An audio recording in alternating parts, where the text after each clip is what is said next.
Zaidi ya Wakenya milioni 2 wanakabiliwa na hatari ya njaa kali kufuatia ukame mkali unaoendelea kushuhudiwa katika maeneo mbalimbali ya nchi hiyo, hali inayozidi kuhatarisha usalama wa chakula na maisha ya wananchi wengi, hususan katika maeneo ya kame na nusu kame. Kwa mujibu wa taarifa za mamlaka za usalama wa chakula nchini Kenya, ukame huo umesababisha upungufu mkubwa wa mazao, vifo vya mifugo, uhaba wa maji, jambo lililosababisha kaya nyingi kushindwa kujipatia chakula cha kutosha. Maeneo yaliyoathirika zaidi ni yale ya kaskazini na mashariki mwa Kenya.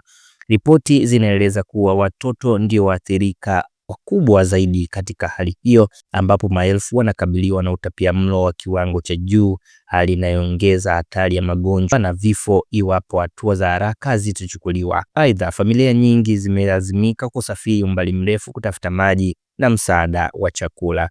Serikali ya Kenya kwa kushirikiana na mashirika ya kimataifa na ya kibinadamu imeanza kuchukua hatua za dharura, ikiwemo kusambaza chakula, maji, huduma za afya kwa washirika, huku wataalamu wakihimiza juhudi za muda mrefu kukabiliana na athari za mabadiliko ya tabia nchi.